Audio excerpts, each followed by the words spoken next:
Morning, my dear students. I'm Meenu, your maths teacher. I hope you all are fine and doing your work properly.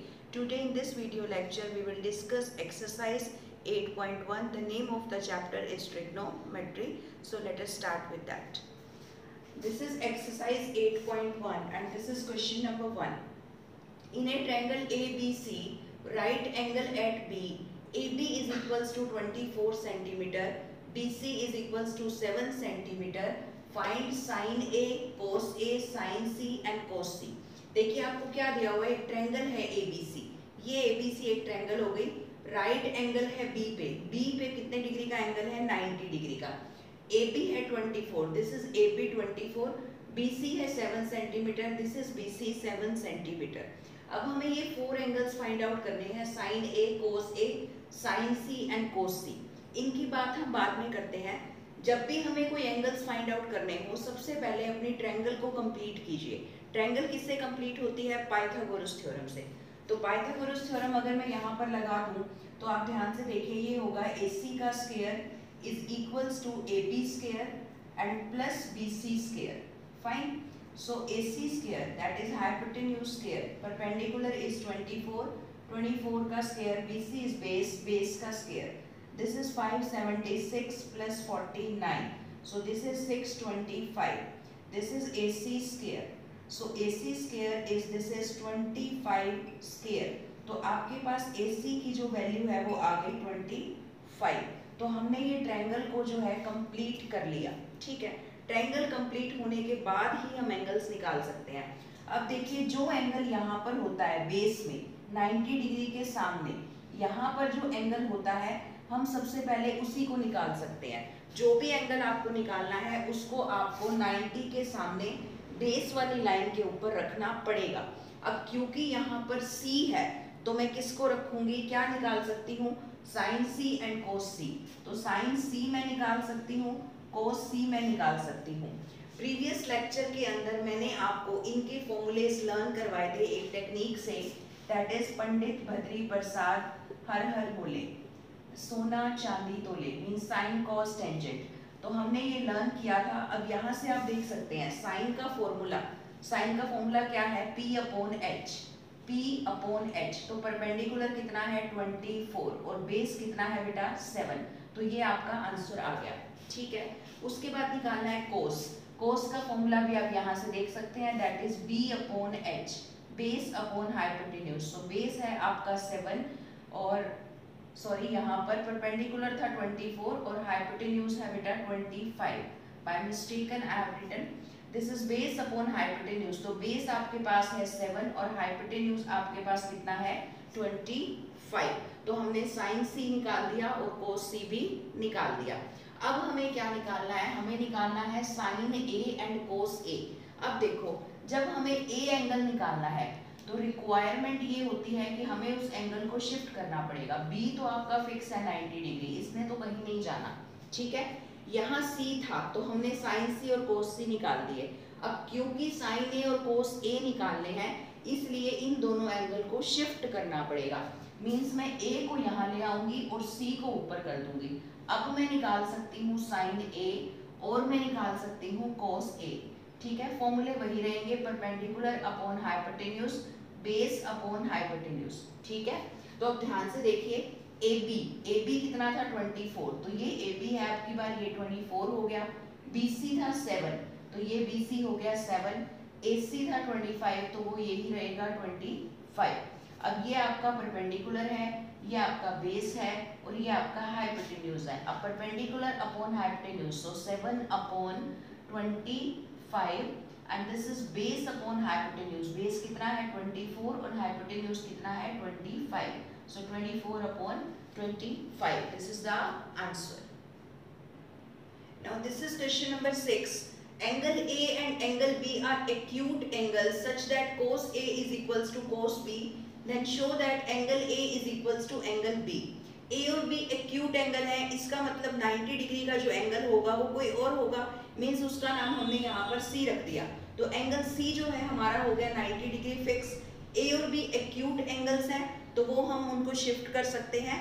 तो अभी मैंने यहाँ पर angle A को fix रखा है, रिक्वायरमेंट के अकॉर्डिंग हम B को यहाँ शिफ्ट कर देंगे। अब आपको दिया हुआ है cos A is equals to cos B, that is given to you, और आपको प्रूव करके दिखाना है angle A is equals to angle B। This is the question. अब देखिए हमें क्या गिवन है, cos A is equals to cos B। तो हम बात करते हैं सबसे पहले cos A की। अब क्योंकि हम बात cos A की कर रहे हैं तो A एंगल कहाँ पे होगा, यहाँ पे होगा, ठीक है। 90 डिग्री के सामने बेस एंगल पे होगा एंगल A। तो अब cos का फॉर्मूला क्या होता है, ये ऊपर लिखा है base upon hypotenuse, base upon hypotenuse. तो cos A, अगर हम बेस चेक करें तो बेस है हमारे पास CA, और हाइपोटेन्यूज चेक करें तो वो हमारे पास है AB। तो ये वैल्यू आ गई आपकी cos A की, ठीक है, बाय दिस ट्रायंगल। अब मैं बात करूंगी cos B की। अगर cos B की बात करूंगी तो मुझे B एंगल को यहाँ शिफ्ट करना पड़ेगा, A यहाँ, C तो हमारा फिक्स है 90 डिग्री का। तो cos B फॉर्मूला अभी भी वही रहेगा, base upon hypotenuse. This is base upon hypotenuse. तो बेस आप देख सकते हैं क्या है, CB, और हाइपोटेन्यूज आपके पास क्या है, AB। तो ये वैल्यू आपकी किसकी आ गई है बेटा, cos B की। फाइन, ये cos A की है, वो cos B की है। अब ध्यान से देखिए हमें गिवन क्या था, हमें गिवन था कि cos A इक्वल है cos B के। तो cos A की वैल्यू आ गई CA अपॉन AB, और यहाँ पर आ गई CB अपॉन AB। दोनों वैल्यूज हमने यहाँ निकाली थी, इनको हमने यहाँ रिप्लेस कर दिया। तो AB से AB cancel, this CA is equals to CB। अब आप चाहे तो इस ट्रायंगल में देख लो और चाहे आप इस ट्रायंगल में देख लो, दोनों में ही CA के जो सामने वाला एंगल है, जो ऑपोजिट एंगल है वो B है। देखिए ये CA, इसके सामने कौन सा एंगल है, B। इसमें भी CA, इसके सामने कौन सा एंगल है, B। तो यहाँ पर आ गया एंगल B। CB के सामने कौन सा एंगल है, A, और CB के सामने कौन सा एंगल है, A। तो यहाँ पर आ गया angle B is equals to angle A। ये हमारा ग्रेड 9 का रिजल्ट है एक्सरसाइज 7.4 का, कि अगर हमारे पास टू साइड्स इक्वल हो तो उनके ऑपोजिट एंगल्स भी इक्वल होते हैं। तो आप चाहें तो यहाँ मेंशन कर सकते हैं कि because angles opposite to equal sides are equal. If you want so you can mention this result also. Fine. This is question number 10. In triangle PQR, right angle at Q, PR plus QR is equals to 25 centimeter, PQ is equals to 5 centimeter. Determine the values of sin P, cos P and tangent P. देखिए एक triangle दी है जो right angle है Q के ऊपर, और ये आपको गिवन है PR plus QR is equals to 25। तो मैंने क्या किया, इसमें QR को मान लीजिए मैंने X ले लिया, आप PR को भी ले सकते हैं, किसी भी एक साइड को आप X ले लीजिए तो दूसरी साइड आपके पास निकल जाएगी। QR को हमने X ले लिया तो PR की वैल्यू आ गई 25 माइनस X। तो ये PR है, इसकी वैल्यू हो गई 25 माइनस X। QR को हमने माना था X, और PQ is given to you in the statement, that is 5 centimetre. तो हमने सबसे पहला जो काम होता है ट्रायंगल को कंप्लीट करना, वो हमने इसको कंप्लीट किया है। हमें निकालना है sine P, cos P, tangent P। तो P यहाँ पर होना चाहिए, ऑलरेडी वो यहीं पर है, सिर्फ हम X की वैल्यू निकालेंगे, ट्रायंगल कंप्लीट करेंगे, और उसके बाद हम इन तीनों की वैल्यूज निकाल सकते हैं। सो बाय पाइथागोरस थ्योरम, हम पाइथागोरस थ्योरम से X की वैल्यू जो है वो निकाल लेंगे। So hypotenuse का square means 25 minus x का square. This is perpendicular square and this is base square. So a minus b का whole square हम open कर देंगे, a square plus b square minus 2a and b. This is x square plus 25. तो देखिए x square से x square cancel हो जाएगा, 25 का square होगा 625 minus 50x is equals to 25. So 625 minus 25 is equals to 50x. So this is 600 is equals to 50x.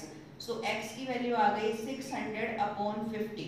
0 से 0 cancel, 5 से इसको कट कर देंगे तो आ जाएगा 12। तो कुल मिलाकर हमने हमारी ट्रायंगल को कंप्लीट किया। This is 5, this is 12, 25 minus 12, this is 13. This is P angle, Q angle and R. This is 90 और P हमें निकालना है। अब हमें निकालना है sin P, हमें निकालना है cos P एंड निकालना है टेंजेंट P। फॉर्मूले हम हमारी टेक्निक से देखेंगे। साइन का formula P upon H, perpendicular upon hypotenuse, cos का formula base upon H, this is base upon hypotenuse, tangent का formula P upon B means perpendicular upon base, तो परपेंडिकुलर यहाँ पर है 12, हाइपोटेन्यूज है 13, बेस है 5, हाइपोटेन्यूज 13, परपेंडिकुलर है 12 और बेस है आपके पास 5 and this is the answer. So I have discussed with you some important questions of exercise 8.1. Remaining questions are exactly same and this is your homework. Do exercise 8.1 complete in your maths notebook. तो आपको सभी questions जो हैं बेटा खुद करने की कोशिश करनी है. फिर भी आपको लगता है कि आपको कहीं प्रॉब्लम आ रही है, then I am sending a PDF also in which you can see solution of each and every question or you can take your doubts in online class also. Fine. So do your work properly. Take care and bye bye.